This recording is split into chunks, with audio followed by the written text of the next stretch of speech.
Hello दोस्तों, मैं अभिषेक कुमार आज फिर से आप लोग के लिए क्लास 12th का एक महत्वपूर्ण टॉपिक वेक्टर का आज हम पार्ट 4 करेंगे। और आज हम वेक्टर से कुछ इम्पोर्टेंट बात सीखेंगे। एक महत्वपूर्ण टॉपिक है जो आप लोग को पढ़ाया जाएगा। जैसे कि एक टॉपिक का नाम है डॉट प्रोडक्ट, यानी दो सदिशों का हम पढ़ेंगे अदिश गुणनफल। कहा जाता है dot product of two vector, बहुत ही इंपॉर्टेंट है एग्जाम के पॉइंट ऑफ व्यू से। तो चलिए आज हम करेंगे डॉट प्रोडक्ट। तो हमारा टॉपिक का नाम है डॉट या स्केलर, इसी को बोलते हैं डॉट या scalar product of two vector, जिसे हिंदी में बोलते हैं दो सदिशों का अदिश गुणनफल। तो ये महत्वपूर्ण टॉपिक होने वाला है। इससे आपको एग्जाम में भी बहुत सारा क्वेश्चन आता है और बड़ा शानदार तरीक़ा से इसको हम लोग पढ़ने वाले हैं। तो चलिए पहले आज इसका थ्योरी क्लास देखेंगे, उसके बाद इस पर मैथ करेंगे। तो सबसे पहले इसका हम कंसेप्ट पढ़ेंगे कि हम पढ़ने वाले हैं दो सदिशों का अदिश गुणनफल, अर्थात dot product of two vector. यानी कि डॉट प्रोडक्ट बोले या तो इसी को बोलते हैं scalar product of two vector, मतलब दो सदिशों का जब अदिश करते हैं गुना तो एक अदिश प्राप्त होता है। इसके बारे में हम स्टडी करेंगे। जैसे कहता है कि यदि दो शून्योत्तर सदिश, दो शून्योत्तर सदिश आपके पास दिया हो, दो शून्योत्तर सदिश ए तथा बी वेक्टर हो, ए तथा बी हो, तो इसके अदिश गुणनफल को यानी कि डॉट प्रोडक्ट को A vector dot B vector या B vector dot A vector के द्वारा सूचित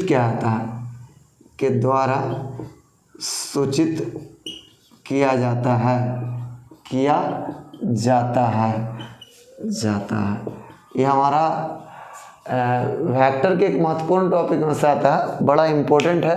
अगर जो डॉट प्रोडक्ट ख़त्म हो गया तो आप समझिए कि इसमें से अच्छा खासा नंबर उठा सकते हैं। इस कंसेप्ट में सबसे पहले हम ये जाने कि यदि दो शून्योत्तर सदिश, शून्योत्तर का मतलब होता है वो ऐसा सदिश जो जीरो ना हो, जो जीरो वेक्टर ना हो, मतलब जीरो छोड़ के कुछ और हो जाए तो चलेगा, लेकिन जीरो नहीं होना चाहिए। जब जीरो नहीं होता तो ओकरा बोलते हैं वो शून्योत्तर सदिश है। तो मान लिया जाए हमारे पास दो शून्योत्तर सदिश है जिसका नाम हमने रखा, एक का नाम ए वेक्टर तथा दूसरे का नाम बी वेक्टर।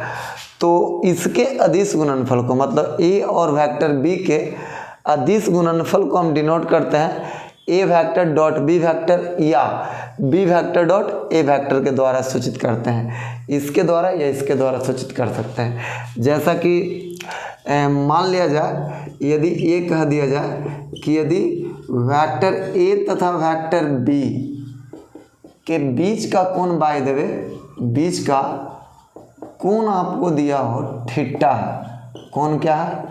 मतलब हमारे पास दो वेक्टर है, एक वेक्टर ए है और दूसरे वेक्टर बी है। इनके बीच का कोण बाय द वे थीटा है। जैसा कि इस पिक्चर में आप देख लीजिए, ई वेक्टर आपका ए हो गया और ए वेक्टर आपका बी हो गया। इनके बीच का ये जो कोण है बाय द वे थीटा दिया गया है, इनके बीच का कोण थीटा दिया गया है। तो कहता है कि ए तथा बी के बीच का कोण थीटा है, तो इनके अदिश गुणनफल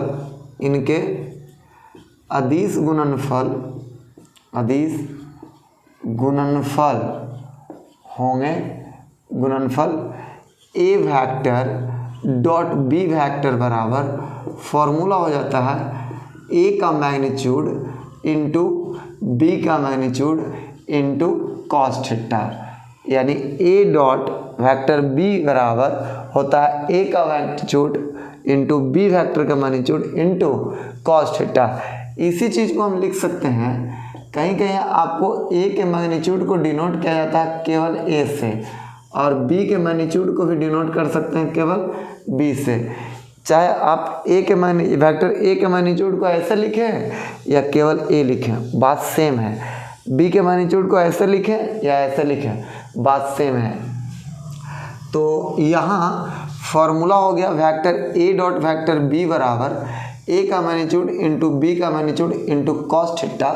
इसी को कहीं कहीं लिखा जाता है A B cos theta, A B cos theta. जहाँ ए क्या है तो वेक्टर ए का मैग्नीट्यूड, बी क्या है तो वेक्टर बी का मैग्नीट्यूड, और थीटा क्या है तो वेक्टर ए तथा वेक्टर बी के बीच का कोण। तो इस प्रकार से हम निकालते हैं डॉट प्रोडक्ट। तो चलिए इसको आप स्क्रीनशॉट कर सकते हैं और इसको मिटा करके इसका जितना भी रिजल्ट निकलेगा सबको आज हम निकालेंगे, देखेंगे क्या क्या पढ़ा जा सकता है इसमें। जो जो कंसेप्ट इम्पोर्टेंट होंगे एग्ज़ाम के पॉइंट ऑफ व्यू से, क्वेश्चन के पॉइंट ऑफ व्यू से, उस सब आपको बता दिया जाएगा। आपको आज डॉट प्रोडक्ट का पोस्टमार्टम कर दिया जाएगा। सबसे पहले आप पढ़ें कि vector A dot vector B बराबर होता है ए बी कॉस थीटा। इसको हम ए बी कॉस थीटा लिख सकते हैं, जहाँ आपको बताया गया ए का मैग्नीट्यूड है, वेक्टर बी का मैग्नीट्यूड है और वो बीच का कोण है। जब ये दिले रहेगा तो आपसे पूछ सकता है कि बताओ ए और बी के बीच का कोण क्या होगा, या तो कॉस थीटा बराबर यहाँ से रिजल्ट क्या आएगा। तो कॉस थीटा बराबर निकालने के लिए बोला जाए तो इस ए बी को आप ई कर लेकर आ सकते हैं, तो हो जाएगा vector A dot vector B और बटा के ए बी। इसी को लिखा जा सकता है ए वेक्टर डॉट बी वेक्टर अब बटा ए का मैग्नीट्यूड इंटू बी का मैग्नीट्यूड। ये लिखें या ये लिखें, बात कुछ है, सेम है। एक और नोट पॉइंट याद रखिएगा, नोट पॉइंट याद रखना है कि वेक्टर ए डॉट बी पूछे या वेक्टर बी डॉट ए पूछे, दोनों बात सेम है। ए डॉट बी निकालिए या बी डॉट ए निकालिए, दोनों बात सेम है। इसमें कोई किंतु परंतु की बात नहीं है। और आपसे कहीं कहीं पूछ देता है कि वेक्टर ए डॉट बी जो निकल के आता है वो क्या आता है, एक वेक्टर आता है कि एक स्केलर आता है, मतलब एक सदिश आता है कि एक अदिश आता है। तो याद रखिएगा ए डॉट बी अगर जो भी रिजल्टेंट देगा वो एक स्केलर देता है, मतलब एक संख्या नंबर वगैरह देगा, उसको हम फिजिक्स की भाषा में बोलते हैं अदिश। तो एक चीज़ यहाँ से हम सीख गए कि अगर जो ए डॉट बी पूछे तो आप कह सकते हैं ए डॉट बी बराबर होता है बी डॉट ए, और vector A dot vector B का रिजल्टेंट क्या देता है तो एक अदिश देता है। और इसके बाद ये दोनों में से किसी एक का हम इस्तेमाल करेंगे, तो इसका इस्तेमाल कर रहे हैं। चलिए, तो ए डॉट बी बराबर इतना था, तो vector A dot vector B बराबर हो गया ए बी कॉस थीटा, और यहाँ से कॉस थीटा बराबर vector A dot vector B बटा ए बी। यहाँ से आपसे अगर जो थीटा बराबर पूछे तो इस कॉस को उधर लेके चल जाएंगे, तो हो जाएगा cos inverse vector A dot vector B और बटा के ए बी। तो इस प्रकार से ये 3 रिजल्ट निकल गया। और भी रिजल्ट आप निकाल सकते हैं यहीं से। केवल आपको एक फार्मूला केवल मालूम रहेगा, केवल एक फार्मूला अगर जो हमें पता रहेगा तो इसके ज़रिए सारे रिजल्ट हम निकाल सकते हैं। जैसे केवल ए डॉट बी बराबर ए बी कॉस थीटा, इतना हम जानते हैं, बस इसको जानिएगा तो सारे रिजल्ट निकाल दीजिएगा। जैसे एक रिजल्टेंट पूछ रहा है कि यदि ए वेक्टर लंब बी वेक्टर हो तो बताइए कि vector A dot vector B क्या होगा, vector A dot vector B. जैसे कि आप जानते हैं कि ए डॉट वेक्टर बी बराबर होता है ए बी कॉस थीटा। आपको दिया है कि यदि ए लंब है बी पर, ए लंब है किस पर, बी पर, अर्थात इन लोगों के बीच ए और बी के बीच का कोण जो है वो थीटा कितना दिया गया है, 90 डिग्री दिया गया है। जब लंब रहे, जो ऐसे करके लिखा रहता है, अगर लंब पढ़ते हैं तो लंब रहे तो कोण बनता है कितना डिग्री का, 90 डिग्री का।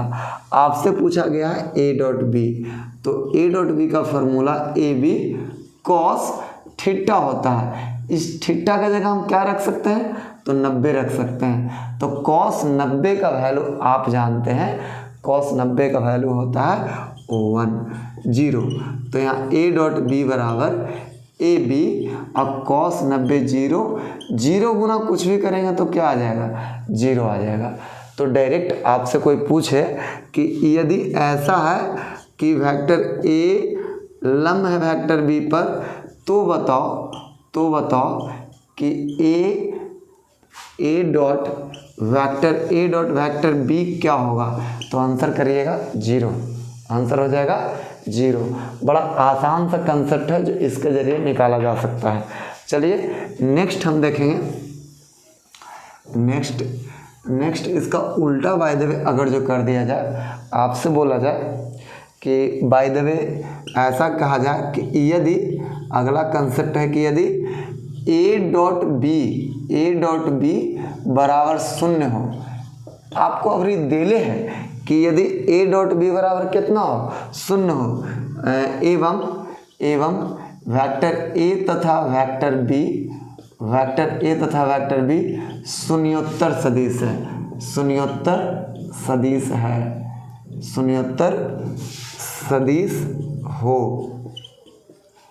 सदिश हो तो रिजल्टेंट क्या निकलेगा। जैसा कि हम पढ़ें कि अगर जो ए लंब होता है बी पर तो रिजल्ट में आता है कि ए डॉट बी हो जाता है 0। अगर एक उल्टा दिया है कि ए डॉट बी 0 दे ले तो रिजल्ट में क्या आएगा। तो लोग इसका रिजल्ट क्या करते हैं ये देखते हैं। जैसे ए डॉट बी 0 दिया ही रहे और कहे कि ए तथा बी शून्योत्तर सदिश है। शून्योत्तर का मतलब फिर से आपको हम बता देते हैं। शून्योत्तर का मतलब होता है कि न ए वेक्टर 0 है न बी वेक्टर 0 है, मतलब 0 नहीं है। तो रिजल्ट क्या होगा, तो याद रखिएगा ए डॉट बी बराबर 0, तो रिजल्ट आएगा कि ए लंब होगा बी पर। ए लंब होगा किस पर, बी पर। एक क्वेश्चन ऑब्जेक्टिव के रूप में आ सकता है। इसी क्वेश्चन को थोड़ा सा चेंज करके दिया जाए कि बाय द वे यदि A vector dot B vector बराबर 0 हो तो रिजल्ट क्या निकलेगा। देखिए इस मैथ में और इस मैथ में क्या अंतर है। यहाँ vector A dot vector B बराबर 0 दिया था, सत बोल रहा था कि ए तथा बी शून्योत्तर सदिश हो तो बताइए। जबकि यहाँ आपसे बोला जा रहा है कि यदि ए डॉट बी 0 हो, बाकी कुछ भी नहीं बोला गया, तो आप रिजल्ट क्या निकालिएगा। तो यहाँ 3 रिजल्ट निकल सकते हैं। यहाँ रिजल्ट निकल सकते हैं कि वेक्टर ए बराबर 0 हो जाएगा, या तो वेक्टर बी बराबर 0 हो जाएगा, या तो वेक्टर ए लंब केरा पर हो जाएगा, बी पर हो जाएगा। आप बोल सकते हैं ए बराबर 0 हो जाएगा तभी ए डॉट बी 0 आ जाएगा, बी बराबर 0 आ जाएगा तभी 0 आ जाएगा। अगर जो ये दोनों ना भी हुआ तो आपको ए परपेंडिकुलर क्या हो जाएगा, बी रहे तब भी 0 हो जाएगा। तो ए डॉट बी 0 दे ले रहे तो आप 3 रिजल्ट बता सकते हैं कि वेक्टर ए बराबर 0, या वेक्टर बी बराबर 0, या ए लंब बी होगा। ये 3 रिजल्ट देता है। तो उम्मीद करता होंगे इतना आपको बढ़िया समझ में आया होगा। चलिए इसको आगे बढ़ते हैं, और भी जितना भी रिजल्ट निकाला जा सकता है रिजल्ट निकालेंगे। आप सबको एक साथ पूरा नोट कर लीजिएगा लाइन बाय लाइन, उसके बाद पढ़िएगा तो बहुत तगड़ा समझ में आ जाएगा। चलिए तो अब है आपका, मान लिया जाए, ऐसा कह दिया जाए कि यदि वेक्टर ए तथा वेक्टर बी की दिशा समान हो। याद रखिएगा जब दो वेक्टर का दिशा समान होता है यानी डायरेक्शन सेम रहता है तो उनके बीच का कोण बनता है 0 डिग्री। उनके बीच का कोण कितना बनेगा, 0 डिग्री। तो यहाँ आपको दिया गया कि यदि ए वेक्टर तथा बी वेक्टर की दिशा क्या है, समान है, अर्थात आप थीटा बराबर कितना लीजिएगा, 0 डिग्री। तो आपसे कहा है तो दिशा समान हो तो हमको पूछ रहा है ए डॉट वेक्टर बी, तो ए डॉट वेक्टर बी क्या हो जाएगा, ए बी कॉस थीटा। आपको थीटा का मान कितना लेना है, 0 डिग्री। तो बताइए ए वेक्टर डॉट बी वेक्टर बराबर क्या हो जाएगा, ए बी कॉस 0, और कॉस 0 का वैल्यू कितना होता है, तो 1। तो ए वेक्टर डॉट बी वेक्टर बराबर हो जाएगा ए बी। याद रखिएगा जब कभी कहा जाए कि ए वेक्टर तथा बी वेक्टर की दिशा समान हो तो ए डॉट बी क्या होगा, तो ए डॉट बी हो जाएगा ए बी। ये कैसे आता है ये आपको एक्सप्लेन करके बता दिया गया। चलिए, उम्मीद करते हैं आपको यहाँ तक समझ में आ रहा होगा। तो नेक्स्ट हम करते हैं आगे।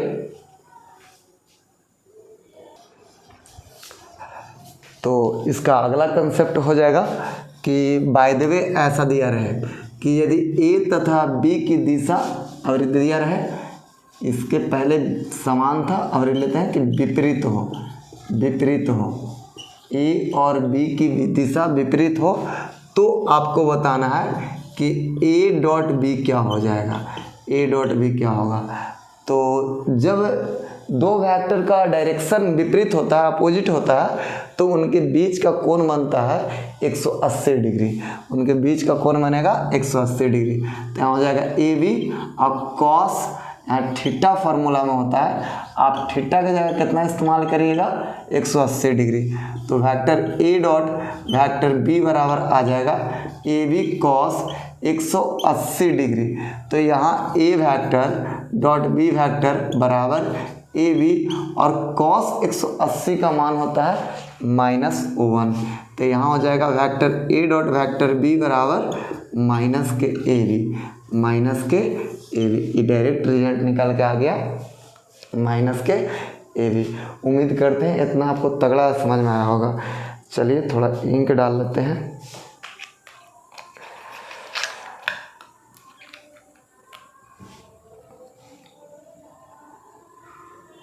डॉट प्रोडक्ट आज आप लोगों को क्लियर करा दिया जाएगा, इसमें कोई किंतु परंतु नहीं रहेगा। आज पूरा थ्योरी डॉट का ख़त्म हो जाएगा और कल मैथ चलेगा इस पर, डॉट पर।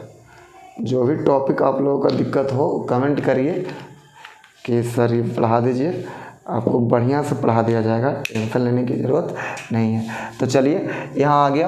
अब अगली बार अगर जो क्वेश्चन डायरेक्ट पूछे कि यदि ए वेक्टर तथा बी वेक्टर की दिशा समान हो, कि दिशा कहे कि दिशा समान हो, तो बताइए कि तो vector A dot vector B बताइए, तो बोल देंगे 0। और कहेगा कि विपरीत हो, दिशा कौन सी है, विपरीत कह देगा, विपरीत बोल देगा। अच्छा 0 कर दिए, यानी cos 0 1 सॉरी, यहाँ विपरीत ए भी कर लीजिएगा, जब दिशा समान हो तब, समान हो तो हो जाएगा ए बी। अगर जो ए तथा बी की दिशा, ए तथा बी की दिशा विपरीत हो, डायरेक्शन अपोजिट हो, दिशा विपरीत हो, विपरीत हो, तो आपसे कहे कि बताओ ए वेक्टर डॉट बी वेक्टर का होगा, तो बोलिएगा माइनस के ए बी, माइनस के ए बी। डायरेक्ट बोल सकते हैं, ये कैसे आता है एक्सप्लेन करके आपको बढ़िया से बता दिया गया। कभी कभी क्वेश्चन इस टाइप से आ जाता है, कभी कभी क्वेश्चन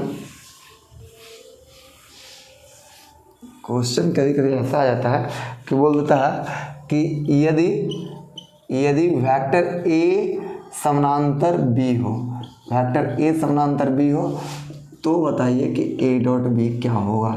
तो ए डॉट बी बराबर व्हाट, क्वेश्चन ऐसा आ जाता है कि ए समानांतर बी हो, यानी दो वेक्टर है जिसका नाम, एक का ए है और दूसरे का नाम बी है, तो बताना है कि तो ए डॉट बी क्या होगा। इस कंडीशन को आप बड़ी बढ़िया से हल कर सकते हैं। सबसे पहले तो ये हमको जानना होगा कि ए और बी एक दूसरे के समानांतर है, तो इनके बीच का कोण कितना डिग्री बनता है। तो आप जानते होंगे कि जब दो वेक्टर समानांतर है तो इनको बीच का कोण बनता है 0 या 180। जब डायरेक्शन सेम हो तो बनेगा 0, जब डायरेक्शन विपरीत हो तो बनेगा 180। इसको हम दो केस लेकर बनाइएगा। केस नंबर फर्स्ट में कहिएगा कि जब ए तथा बी की डायरेक्शन समान हो, कि दिशा समान हो, दिशा क्या हो, समान हो, जैसा कि अभी किए थे, समान हो, तो ए डॉट बी हो जाएगा, क्या हो जाएगा, ए बी कॉस थीटा। और थीटा की जगह अभी आपको बताएं कि दिशा जब सेम रहे तो कितना ही इस्तेमाल करिएगा, 0 डिग्री। तो vector A dot vector B बराबर ए बी कॉस 0, और कॉस 0 का वैल्यू होता है 1। तो यहाँ हो जाएगा ए बी, सिर्फ क्या हो जाएगा, ए बी गुना 1 करेंगे तो क्या हो जाएगा ए बी, यानी कि जब ए तथा बी की दिशा समान हो तो हो जाएगा आंसर ए बी। कब? जब ए वेक्टर और बी वेक्टर एक दूसरे के समानांतर हो तब। पहला केस में ए और बी की दिशा समान होने पर ए डॉट बी क्या होता है ए बी, और दूसरा केस में आप जान ही गए होंगे क्या होगा कि जब ए तथा बी की दिशा, ए वेक्टर तथा वेक्टर बी की दिशा विपरीत हो, दिशा विपरीत हो तो याद रखिएगा कि vector A dot vector B हो जाएगा ए बी कॉस 180, क्योंकि आप थीटा की जगह इस्तेमाल करिएगा 180।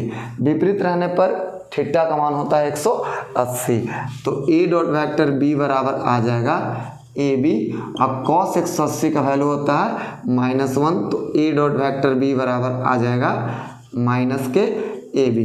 ये हो गया माइनस के ए बी। तो समानांतर के लिए भी कंडीशन वही होता है जिससे कि ये ऑलरेडी पहले पढ़े थे, बस खाली यहाँ लगा दिया कि ए और बी समानांतर है। ए और बी समानांतर देगा और बोलेगा कि ए डॉट बी क्या होगा, तो बोलिएगा कि ए बी हो सकता है और माइनस के भी होगा। ए बी कब होगा? जब डायरेक्शन समान हो। माइनस ए बी कब होगा? जब डायरेक्शन विपरीत हो। चलिए तो इतना सीख गए। इसके आगे हम करते हैं, इसके आगे और भी कंसेप्ट लेते हैं। जैसे एक चीज़ आती है कि मान लिया जाए, आपको दिया जाए ऐसे करके कि यदि वेक्टर ए तथा वेक्टर बी इकाई सदिश है, इकाई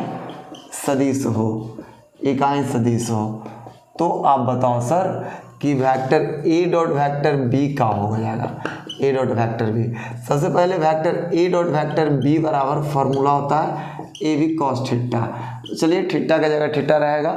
अगर जो ए इकाई सदिश है, बी इकाई सदिश है, तो ए का मैग्नीट्यूड जिसे आप ऐसे भी डिनोट करते हैं, इसका वैल्यू कितना होगा?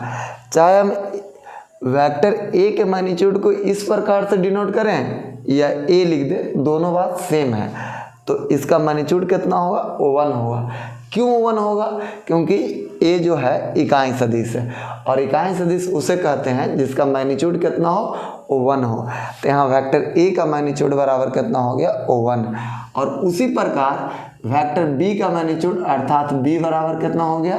1। तो इसमें आप रखिएगा ए के जगह 1 और बी के जगह 1, तो vector A dot vector B बराबर हो जाएगा 1 गुना कॉस थीटा।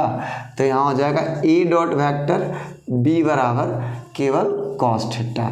तो याद रखिएगा सर डायरेक्ट आप कि यदि ए तथा बी इकाई सदिश हो तो ए डॉट बी बराबर होता है कॉस थीटा। ये बात को डायरेक्ट भी याद रख सकते हैं। कैसे आता है ये आपको एक्सप्लेन करके हम बता दिए। इस फार्मूला के माध्यम से सारे चीज़ निकाले जा सकते हैं। चलिए आ जाइए नेक्स्ट करते हैं। अब आता है आपको बाय द वे ऐसा आ जाए कि दो समान वेक्टर हो, दो समान वेक्टर यदि कहे आपसे पूछा जाए कि vector A dot vector A बराबर क्या होगा। ये दोनों समान वेक्टर है ए और ए डॉट ए। देखिए ए के जगह तो वेक्टर ए है बट बी के जगह भी वेक्टर ए है, यानी दोनों इक्वल वेक्टर है। तो भैया क्या हो जाएगा, आप करिएगा ए का मैग्नीट्यूड इंटू ए का मैग्नीट्यूड। आप ए भी करते थे तो बी के जगह भी ए है तो ए का मैग्नीट्यूड कॉस, यहाँ थीटा करिएगा। याद रखिए जब दो समान वेक्टर हो तो उनके बीच का कोण होता है 0 डिग्री। जब भी समान वेक्टर हो तो बीच का कोण कितना लीजिएगा 0 डिग्री। यहाँ हो गया 0।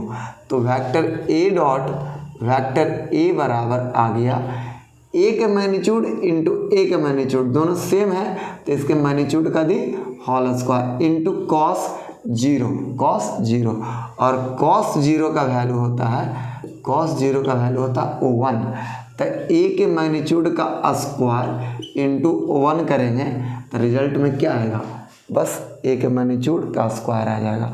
तो आपसे कोई पूछे कि ए वेक्टर डॉट ए वेक्टर क्या होगा, वेक्टर ए के मैग्नीट्यूड का स्क्वायर हो जाएगा।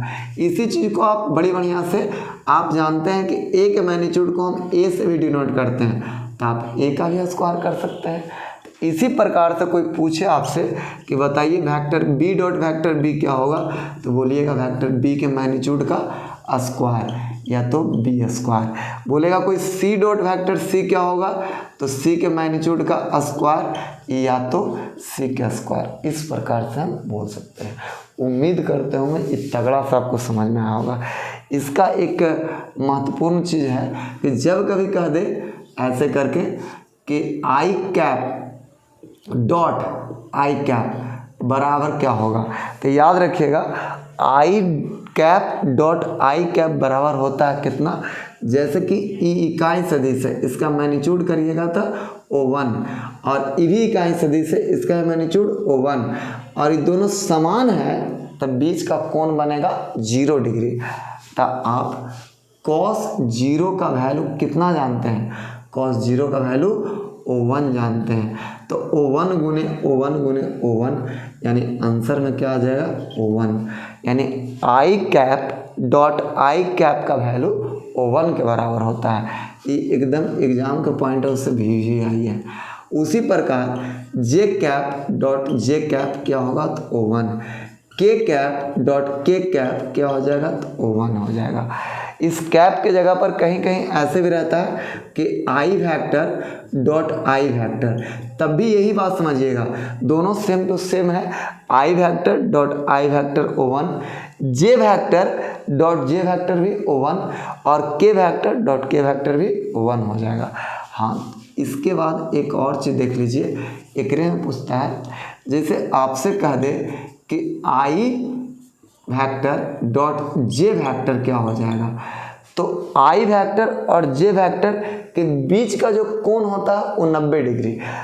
याद रखिए आई वेक्टर डिनोट करता है एक्स अक्ष को और जे वेक्टर डिनोट करता है वाई अक्ष को और के वेक्टर डिनोट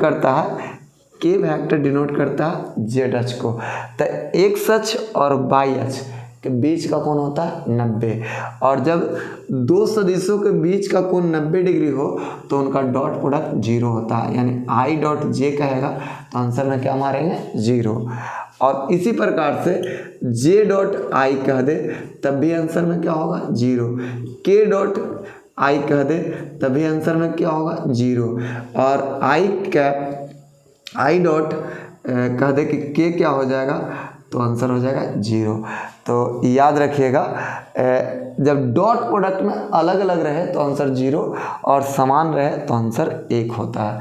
कैसे होता है एक्सप्लेन करके बढ़िया से बता दिए। कुछ कंसेप्ट और बचा हुआ है उसको भी आज बढ़िया से हम समाप्त कर लेंगे।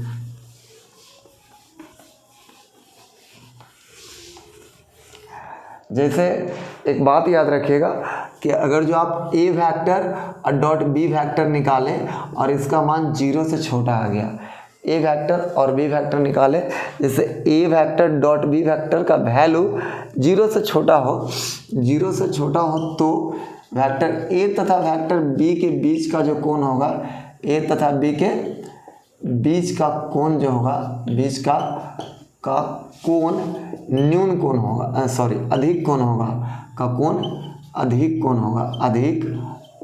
कोण होगा। याद रखिएगा कि यदि ए डॉट बी लेस देन 0 हो तो ए तथा बी के बीच का कोण कितना होगा, अधिक कोण होगा।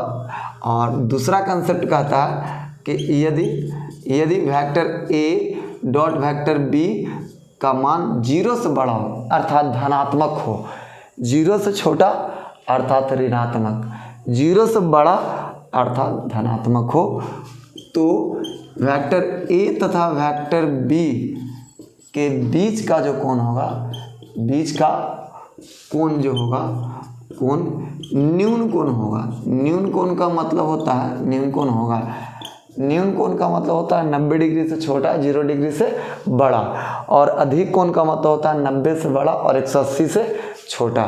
तो चलिए उम्मीद करते हैं आपको ये पूरा डॉट प्रोडक्ट वाला पोर्शन समझ में आया होगा। जो भी कंसेप्ट आपको डॉट प्रोडक्ट में लिखवाया गया पहले आप उसको एक कॉपी में आराम से शुरू से नोट कर लीजिएगा। नोट करने के बाद एक बार खुद से पढ़ के देखिएगा, तब आपको ज़्यादा बेहतर ढंग से समझ में आएगी। अब ये हो गया आपका थ्योरी पोर्शन। आपको इस पर मैथ के लिए थोड़ा इंतज़ार करना पड़ेगा और इसका मैथ हम नेक्स्ट वीडियो में करेंगे। तो चलिए, उम्मीद करते हैं कि आप लोग को हम समझा पाए होंगे। तो इसी के साथ हम मिलेंगे अगले क्लास में। Good night.